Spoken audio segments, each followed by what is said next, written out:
So the next morning, everyone returns to training, and Gwen has brought with her a ribbon because she has read that in the old Valkyrie tradition, that was the final test of having completed Valkyrie training. If you could cut a ribbon dangling in the air with a short, sharp, you had enough control to pass and officially become a Valkyrie. So they hang up this ribbon, and the aim amongst all the girls is to figure out how to do it. After this little session, we get a little Gwen Nesta bonding moment where Nesta talks to Gwen about what's happened to her kind of after the war. And Gwen invites Nesta to come to one of the services that the priestesses hold because she found out that Nesta likes music. And Gwen's like, oh, well, that's brilliant. I sing. The priestesses sing at all of the services. It would be great for you to come. If you like listening to music, we perform during the services. And Nesta goes, and she literally cannot believe how good a singer Gwen is. She's gagged. But the singing of all these priestesses, it lulls Nesta into a bit of a trance, and she sees the location of the harp. So later on, Cassian goes to tell Reese, oh, Nesta's figured out where the harp is. It's down in the bowels of the prison. So we're going back to the prison, guys. But this time with Nesta and Cassian instead of with Reese and Feyre. Now, Nesta and Cassian go to the prison to try and find the harp. And they go all the way down to the bottom, and Nesta literally walks through rock. And Cassian can't believe that there is more to the prison below the cells. Like, no one's ever figured this out before. Now, Nesta finds the harp down in the bowels of the prison, and she has a vision whilst collecting the harp. And she starts seeing what she thinks are memories of war and chaos. And she gets the sense, or the kind of memory, of people being trapped there inside the rock, banging, scratching, clawing at stone, begging for their children to be saved, which is really, really bleak. And we don't really get an explanation of in this book, but it is clearly significant as an image. These people trapped, screaming, trying to break free, and begging for the sake of their children to be let through. Now, a moment later, Briallen appears, the mortal queen who has also been made into a fae by the cauldron. And we realize there is some kind of connection, like Nesta, the cauldron, Briallen, the found items, and probably Elaine, as an FYI. And when Nesta tries to leave this like cave, she literally can't. But she remembers that what the harp is meant to do is open doors of any kind.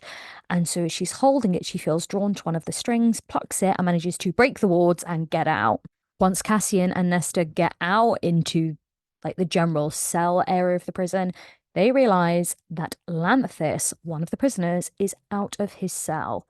Lanthis was put in said cell by Cassian long, long time ago. So Lanthis has a real bee in his bonnet about Cassian.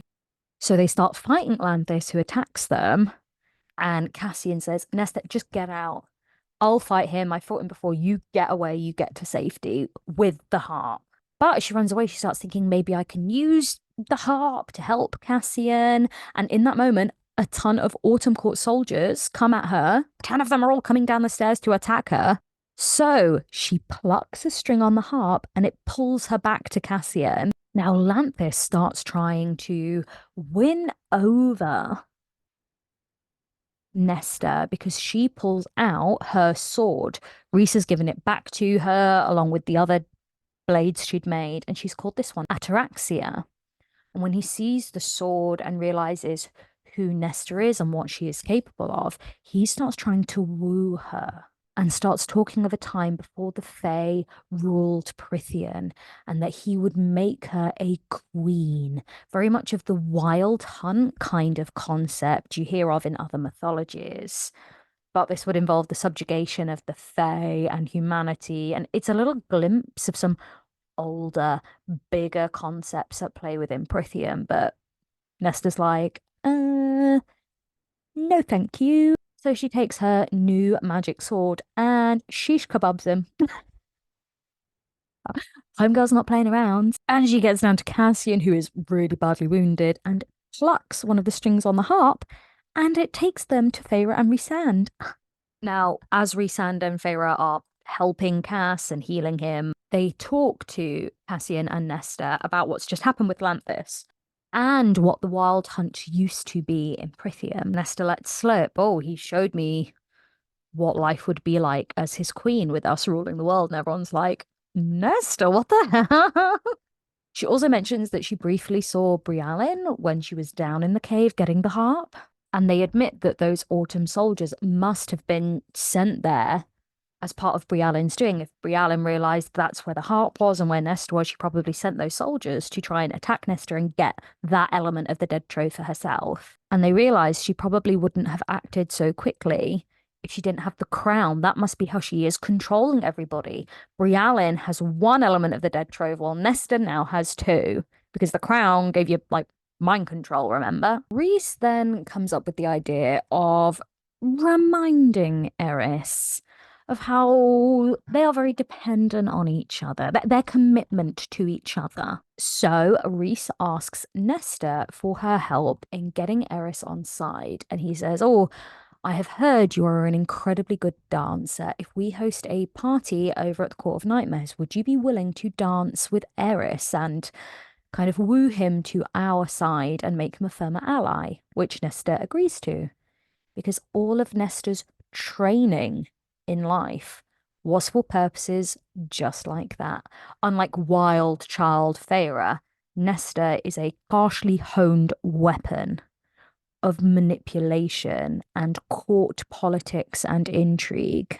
We then see Nesta practicing her dancing again with Moore, who is obviously also very well trained in the machinations of court politics and things like dancing. We also have Cassian actually getting to see how much dancing means to Nesta and how good she is at it. And he is like, damn, no wonder she is so good with a sword. She's such a good dancer. Now, when Nesta has to go to the library, Moore bids her farewell and leaves to go and pick out a dress for Nesta to wear at the ball. And it turns out that Emery is down in the library when Nesta gets there. And with the two of them chilling in the library, Gwen's like, OMG, besties, I've made winter solstice presents for us. I've made you gifts. And it turns out what Gwen's done is she's made like a sequel to the Valkyrie book that they've been studying, but it starts off at chapter 21. And she's writing the story of the new Valkyries to add to the overall Valkyrie history book in the library. And so it talks about the three of them and becoming friends and the forming of the group and how they're training. And so Gwen is literally writing them and their story into history. She's writing a book about her friends. How cute is that? And that night up in House of Wind, Nesta actually asks for fire and has the fire on. And as she sits there listening to a sound that is deeply triggering for her, she can hear her father's neck snapping with every crackle. She starts implementing the Valkyrie breathing techniques that she's learned from Gwen. And she comes to feel at peace and overcome this fear and this trigger for her. We get to see Nesta genuinely starting to heal. And I love the fact that it's not because of what's going on with her sisters or the inner circle. And it's not even really because of what's going on with Cassian. It comes from Gwen and Emery and this whole idea that Nesta's kind of finding her tribe and that these each individually broken women are coming together and supporting and nurturing each other. I love that factor in this story. So the group go over to the Court of Nightmares. We're getting to winter solstice, and they always do their annual trip there. And they start to partay. Turns out winter solstice is when Rhys and Feyre are going to announce their pregnancy to everybody. And as a specific winter solstice gift for Eris, Rhys wants to give Eris one of Nesta's new made weapons, which is significant. We then get the iconic scene of Nesta and Eris going out onto the dance floor and dancing with each other. They dance for like 3 songs straight, and everyone is in unanimous agreement that Nesta is just phenomenal. Everyone is gagged. No one can take their eyes off her. And we see real queen behavior from my girl Nesta, okay? Because she knows what she's doing. She's an insane dancer. She has got Eris wrapped around her finger. She's got the whole night court wrapped around her finger. Homegirl looks amazing. There is a comment made about how wearing the black colors of the night court really wash a lane out. But on Nesta, they look fantastic. She is dynamic. She is the ITGIRL at this party. And we have Cassian stood over at the side, getting more and more wound up. You've got to remember, he hates Eris with the fire of 1,000 suns. And he comes over and cuts in. And you can imagine everyone else who knows the coup and knows that Nesta's on a mission to win Eris over is like, what the hell is Cassian doing? But we find out that Cassian, lowborn as he is, really, really wanted to learn how to dance so that he could dance with Nesta. And so he's been practicing in secret with Moore so that he could dance with Nesta at this party. And while he's not perfect, it's kind of positioned that she is a good enough dancer that she makes the two of them look amazing and it's brilliant. She does all these spins and it's just, my babies. But as Cassian's dancing with her on the floor, Eris goes over to Reese and Feyre and he says, oh my God, Nesta is, she is everything. I'd like permission. I want her to be my wife. And Eris basically proposes to Reese and Feyre, look, let's solidify us being, on the same side, on the same team. Let me marry your sister Feyre. And Reese is like, okay, we need to talk to her. It took 3 dances.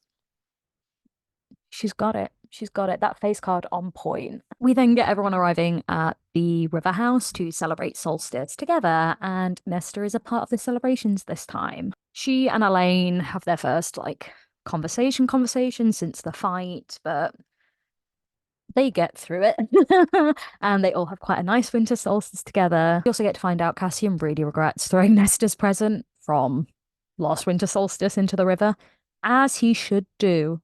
That poor little book. One of the first printed books in all of existence, by the way, apparently. It's really, really cool. But this year, to be fair, he does top it. Because his gift for Nesta is a magical device called like a symphonia that traps music inside of it. And what he did is he went to the orchestra that played all the music that she danced to, and he got them, after the party's finished and everyone's left, to play all of the songs again without any interruptions, without anyone making any noise, so that they could be recorded for her and that she can listen to them whenever she wants. He's made her like a CD. He's made her a mixtape, guys. And it's so thoughtful and so cute. And it kind of sends her over the edge because it's so thoughtful. And they both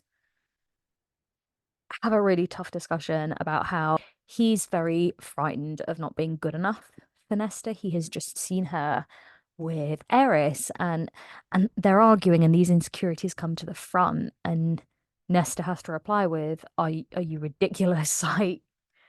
I'm not good enough for you. And I do kind of think that's weirdly very sweet. Neither one of them thinks they're good enough for the other, we get this first kind of admitting that they love each other.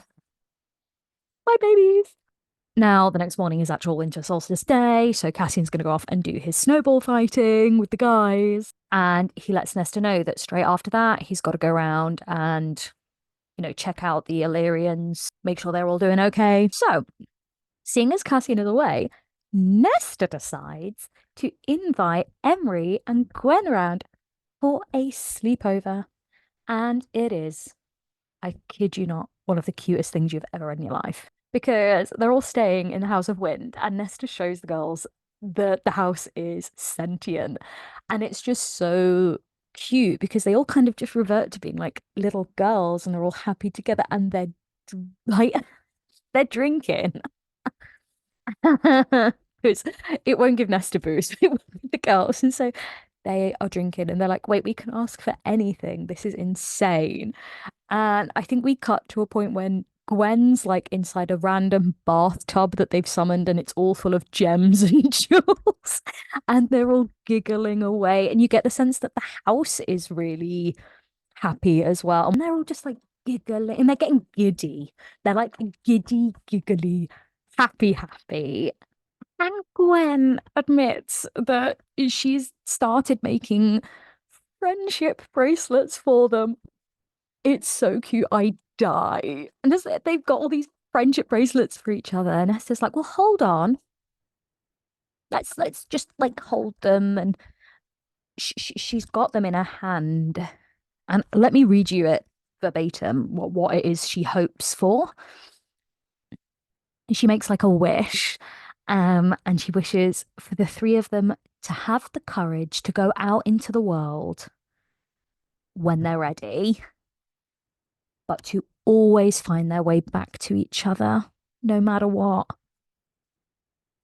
That's Nesta's wish. You know, I hope each of us overcomes our issues and we get to go out and we get to have these great lives. But I hope when we want to, we can always find each other again. And I just feel like it's such a clear juxtaposition between this trio and the trio of the Archeron sisters. Because if you weren't aware, the phrase blood runs thicker than water is not blood runs thicker than water. The actual phrase that's a shortening of is the blood of the covenant runs thicker than the water of the womb. It literally means the opposite. It means the family that you choose and you build up, you can have much stronger connections with them. And I very much see here Nesta finding real soul sisters in Gwen and Emery, and they're just each getting so much out. They're building each other up. That's the way women should. This is a book where we really see the power of female friendship, and I love that. Gwen and Emery and Nesta, they are each such rich characters, and it's such a pleasant surprise to see that in this book. I mean, I've always felt that SJM writes friendships really, really well. And I love that her romantic relationships are all about becoming friends first and then having things get emotional and romantic. But here we just get this brilliant display of female bonds and friendship and that really unique magic that comes from finding and building your tribe.